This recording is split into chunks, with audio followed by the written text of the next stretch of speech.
On the other hand, of course, you look at some other aspects of what's going on and you find yourself thinking, gosh, this is terribly anarchic, isn't it? Every person is wise in their own eyes. Everybody does what's right in their own eyes.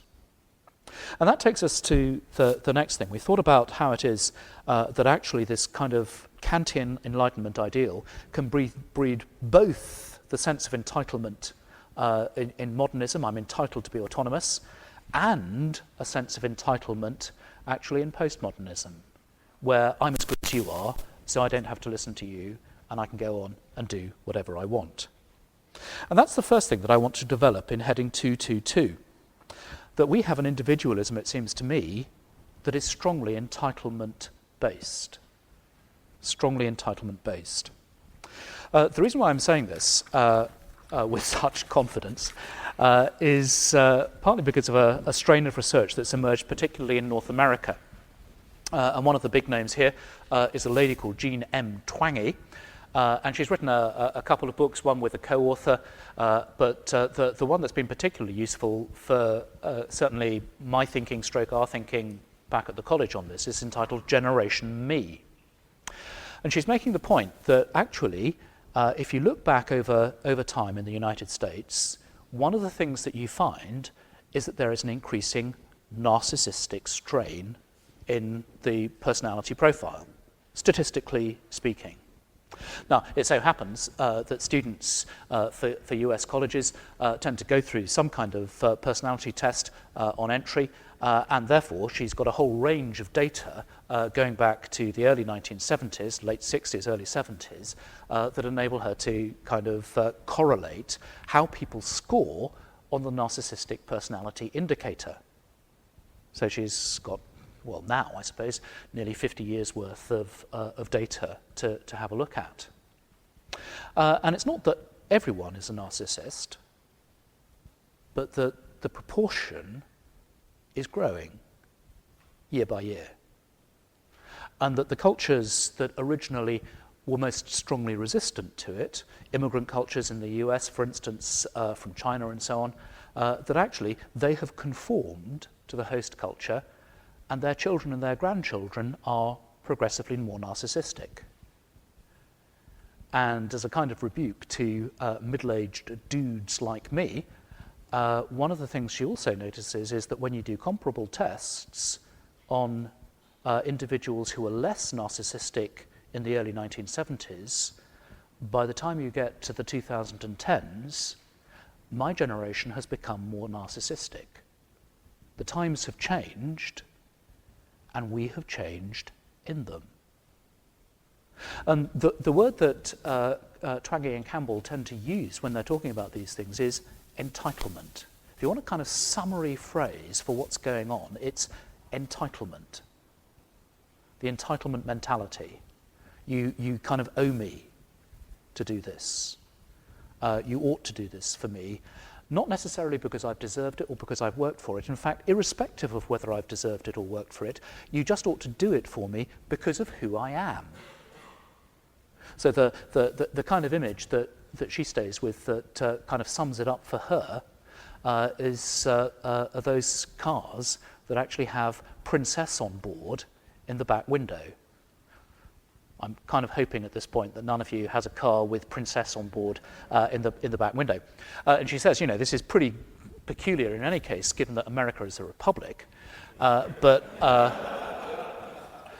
as well as that, there's the whole thing of what does this say? Well, it says, actually, we have royalty. Royalty don't have to do things. People do things for them just because of who they are. That's the thing. If you're a princess, you know, you go into a coffee shop and people are glad to buy you the coffee. You don't have to pay for it yourself because it's an honor to have such a person in.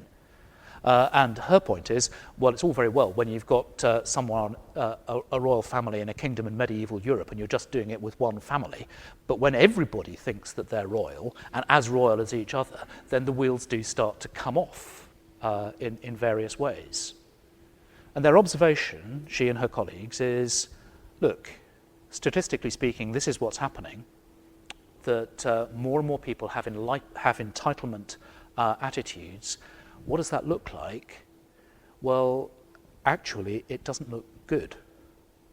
Because for them, the world is all about them. What are other people there for? Well, I'm royalty, so presumably you're there to buy my coffee for me, to take me on tours when I want to entertain me, and so on. Everybody else becomes a kind of resource for my court. It's intriguing, isn't it? Because there are moments when you look, for instance, at a teen youth group, and you look at various people, and holding court is a very good way of describing it. Royalty, princess on board, self is at the centre. 223 on page 4. Of course, in various ways, we don't just have a simple egalitarianism where we simply say that everyone is equal. We have a particular nuance to our egalitarianism where we say that everyone is the same. Now, at first hearing, I think that sounds kind of counterintuitive, because isn't Western culture all about difference? You know, you go out into the street and isn't everybody dressed in something different, something weird, and so on and so forth. And I think I want to say at that point, not exactly, because actually the celebration of difference is that it's a difference that doesn't matter. Differences are trivial. So one of the things that's being pushed very strongly at the school that my children go to, which is it's a good secular state school, but secular, what does it talk about in terms of the differences between men and women? Well, it talks about the differences as being simply plumbing. And you stop and think, and you find yourself thinking, if that is really true, then there is no real difference between men and women, and of course that is something that they'd endorse, at which point all the things about what is involved in a marriage, whether it's one man and one woman, or one woman and one woman, and one woman and three men, or whatever it happens to be, all these things suddenly get blown open, don't they? Ostensibly, it looks as though it's, yes, of course there's difference and diversity, but actually it's a diversity where what is different is highly trivial, trivialized difference. And if the differences between you and me are trivial differences, then actually in lots of ways, sooner or later you have to say we're not just equal, we're the same. And that's a slightly different point, isn't it? And it's certainly a different point when you think of the vision of the church that's there in 1 Corinthians 12 to 14. Because there, the celebration of difference is very different, isn't it? Because there, the celebration of difference is, whoa, this person over there who is a toe is really different from me, who am a kidney, or something like that. There's real difference there, which is major difference, which is celebrated. Whereas what we're looking at is a culture that is dealing with its egalitarianism by saying, yeah, we're all the same, really, aren't we? It's kind of odd, don't you think? Kind of odd to say, for instance, that the difference in intellect between Stephen Hawking and almost any of the rest of us is purely trivial. It's bizarre. It's kind of odd to say that the difference physically between myself and that really excellent back row forward, Jamie Heaslip, that I profoundly covet for the England team, that the difference between me and Jamie Heaslip is trivial. Put us both on a rugby field, and actually, it's partly age, of course. But we know that there is a tremendous difference, actually, in reality. Egalitarianism as sameness. In my country, you have had the advent of non-competitive sports days, and you kind of sit there watching your testosterone-fueled son trying to do things in a non-competitive sports day, and you find yourself thinking, well, this is a great preparation for life, isn't it? And then there's the all must have prizes kind of approach. It's not so much you failed, it's more that you're in a temporary non-success mode. And of course, with this goes suspicion. It's easily stated, I guess, to say that we live in a suspicious time, but it's absolutely critical. And here again, I want to come back to the "we will not be taken in" phrase. How is it that you can do good to someone who's suspicious? This is really quite a profound mission question for us at the moment, isn't it? It's a profound question because we know that we want to do good to those who do not know the Lord Jesus. We want to do them the greatest good that lies in our power, which is to tell them about him. You know, silver and gold have I none, but let me tell you about the greatest treasure that I do have in the whole wide world, which is the Lord Jesus Christ. How do you do that to someone who's too suspicious to listen? Lastly, in this kind of area, let me talk about lowest common denominator humanity. And it seems to me, and again, this is not novel or original or anything like that, but one of the things that you'd want to say about both Western Europe and come to that North America is that there is a kind of lowest common denominator humanity that actually sees us as consumers. So let's take in sameness and entitlement and leave God out of the equation. What do you get? Well, you get a lowest common denominator for all of us that doesn't talk about us as being made in the image of God, but talks about us all as having appetites in one way or another. I have an appetite for various things. Steak, for example, that would be good. Just a little gentle hint there to Eddie about what we might do this evening. But we have... Did you notice the way that he was just ignoring that? So all of us have appetites, and the assumption, of course, is that since I'm entitled, then I should indulge it in various ways. In this particular instance, Eddie, the answer is yes, I should. Yeah, because I'm royal.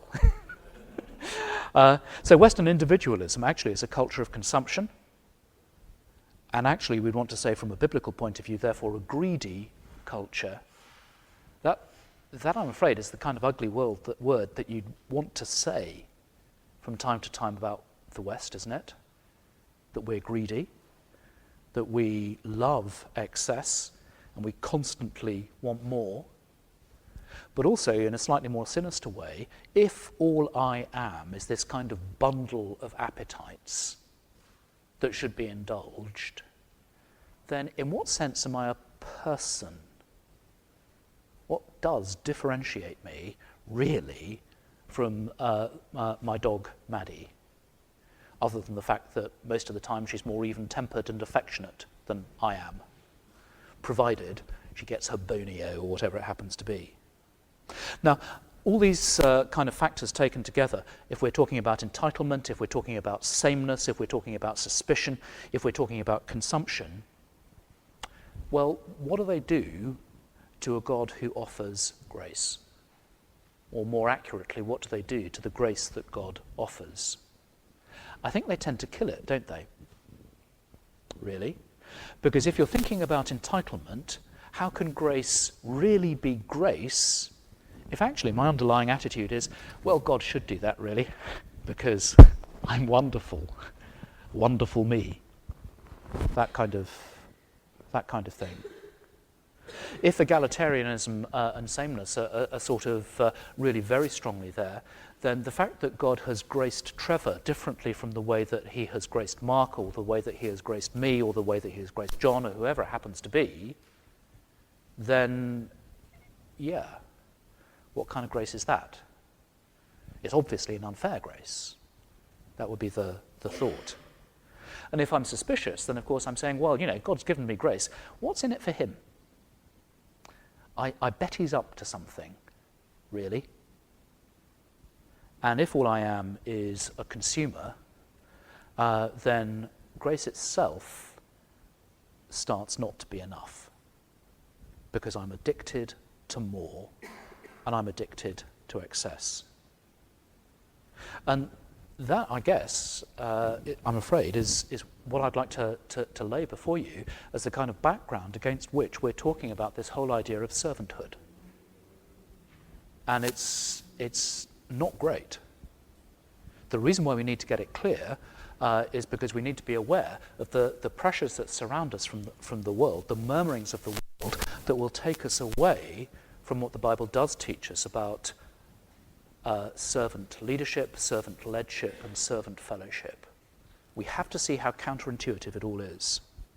Because, heading 2.3, well, just spend a couple of minutes thinking through what will servanthood, and I see that rather originally I've spelt this as swervanthood on the handout. That is the first of today's deliberate mistakes. But just spend a moment thinking through those four questions. In a culture like ours, what does servanthood look like from the view of the led, from the view of the leader, from the perspective of fellowship? And actually, where do we see signs of all these things that I've just outlined in our local church cultures? So just a couple of minutes thinking about those things.